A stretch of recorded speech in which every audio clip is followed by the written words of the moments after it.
തിരുവനന്തപുരം മണ്ഡലത്തിൽ തന്റെ വിജയം ഉറപ്പാണെന്ന് UDFന്റെ സ്ഥാനാർത്ഥി CP ജോൺ പറയുന്നു.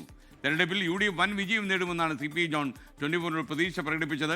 85 മുതൽ 91 സീറ്റ് വരെ UDFന് കിട്ടുമെന്നാണ് CP ജോൺ പറയുന്നത്. എന്നാൽ നമ്മുടെ പ്രതിപക്ഷ നേതാവ് VD സതീശൻ പറയുന്നത് 100+ സീറ്റാണ്. KC വേണുഗോപാലും അത്ര നമ്പർ തന്നെ പറയുന്നു. ശ്രീജിത്തിന്റെ റിപ്പോർട്ടിലേക്ക്. തിരുവനന്തപുരം സെൻട്രലിലെ UDF സ്ഥാനാർത്ഥി CP ജോണിനൊപ്പമാണ്. വോട്ട് പെട്ടിയിലായി കഴിഞ്ഞു. എന്താണ് പ്രതീക്ഷ? ശുഭപ്രതീക്ഷയാണ്. അതൊരു സാധാരണ നിലയ്ക്ക് ഞാൻ കുറച്ച് റിസർവ്ഡ് ആയിട്ടേ പറയാറുള്ളൂ. പക്ഷേ ഇവിടെ നമ്മളിപ്പോൾ ഒരു ഫാക്റ്റാണ്, നമ്മൾ മുന്നിലാണ്, UDF മുന്നിലാണ് ഈ മണ്ഡലത്തിൽ.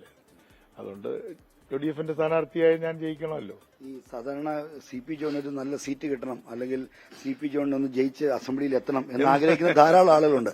ഇത്തവണ ആഗ്രഹം നടക്കുമെന്നാണ് ഞാൻ വിചാരിക്കുന്നത്. അങ്ങനെ വിചാരിക്കുന്നത് കാരണം ഫാക്ട് അതാണ്. നമ്മുടെ ഇവിടുത്തെ കണക്കുകൾ കാണിക്കുന്നത്, കണക്കുകളും അനുഭവങ്ങളും നിങ്ങളെപ്പോലുള്ള ആളുകളെല്ലാം പറയുന്നത് കൂടെ ഞാൻ കണക്കിലെടുത്തിട്ടാണ് പറയുന്നത്.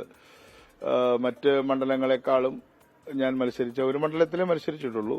അന്ന് ഇലക്ഷൻ കഴിഞ്ഞപ്പോഴേ എനിക്ക് അറിയാമായിരുന്നു നമ്മൾ ഡ്രിപ്പ് ചെയ്യായിരുന്നു. ലൂസിംഗ് ബാറ്റിലാണെന്ന് എനിക്ക് അറിയാമായിരുന്നു. ഇതല്ല, വിന്നിംഗ് ബാറ്റിലാണ്. അത് വിന്നിംഗ് ബാറ്റിലാണ്. ഈ മണ്ഡലത്തിലെ ഇപ്പൊ ഈ നമ്മുടെ പൊതുവിൽ UDFന്റെ എല്ലാ സ്ഥാനാർത്ഥികളും മത്സരിച്ച സ്ഥലങ്ങളിലൊക്കെ പോളിംഗ് ശതമാനം നന്നായി ഉയർന്നിട്ടുണ്ട്. അപ്പോൾ പോളിംഗ് ശതമാനം ഉയർന്നതിനെ താങ്കൾ എങ്ങനെയാണ് നിരീക്ഷിക്കുന്നത്? കാരണം താങ്കൾ ഒരു സ്ഥാനാർത്ഥി മാത്രമല്ല, ദീർഘകാലമായി രാഷ്ട്രീയത്തെ നിരീക്ഷിക്കുന്ന പോളിംഗ് പെർസെന്റ് ഉയർന്നത് ഇത്തവണ SIRന്റെ ഒരു കോൺട്രിബ്യൂഷൻ ഉണ്ട്. കാരണം ഒരുപാട് ഈ മരിച്ച ആളുകളുടെയും സ്ഥലത്തില്ലാത്ത തീരെ വോട്ട് ചെയ്യാത്തവരുടെയൊക്കെ ഒരു ഡെഡ് ചങ്ക് നമ്മുടെ വോട്ടേഴ്സ് ലിസ്റ്റിലുണ്ടായിരുന്നു. അത് നമ്മുടെ ഈ ഇലക്ഷൻ വർക്കേഴ്സിന്റെ ഏറ്റവും വലിയൊരു ശല്യമായിരുന്നു അത്. അപ്പൊ അത് കുറെ ഒഴിവായിട്ടുണ്ട്. പക്ഷേ ജെനുവിൻ വോട്ടർമാരും പോയിട്ടുണ്ട്. അപ്പൊ ഇന്നലെ ഒരാൾ എന്റെ അടുത്ത് ഇലക്ഷൻ നടന്നുകൊണ്ടിരിക്കുമ്പോൾ വോട്ടേഴ്സ് ലിസ്റ്റായിട്ട് കൊണ്ട് എന്റെ മകളുടെ വോട്ട് ഞാൻ കൊടുത്താണ്, കിട്ടിയില്ല. കാരണം SIRൽ 47,000 വോട്ട് പോയ ഒരു മണ്ഡലമാണിത്.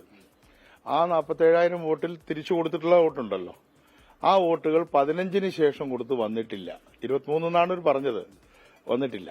അപ്പൊ അങ്ങനെ ഒരു ബുദ്ധിമുട്ടുണ്ടായിട്ടുണ്ട്. പക്ഷെ അതുകൊണ്ട് രണ്ട് കാര്യമുണ്ട്, വളരെ ബ്രിസ്ക് ആയിട്ടുള്ള വോട്ടിംഗ് നടന്നു. എത്ര സീറ്റ് കിട്ടുമെന്നാണ് UDFന് അങ്ങ് പ്രതീക്ഷിക്കുന്നത്? UDFന് ഇപ്പൊ ഇന്നലത്തെ ട്രെൻഡ് കാണുമ്പോൾ ഞാനൊരു കൺസർവേറ്റീവ് ഇതിൽ പറയാണ് 85+ കിട്ടുമെന്നാണ് എനിക്ക് തോന്നുന്നത്. UDFന് കേരളത്തിൽ മികച്ച വിജയം ഉണ്ടാകും, 85-ലധികം സീറ്റ് കിട്ടുമെന്നാണ് CP ജോണിന്റെ പ്രവചനം. തിരുവനന്തപുരത്ത് നിന്ന് മനീഷിനൊപ്പം ശ്രീജിത്ത്, 24.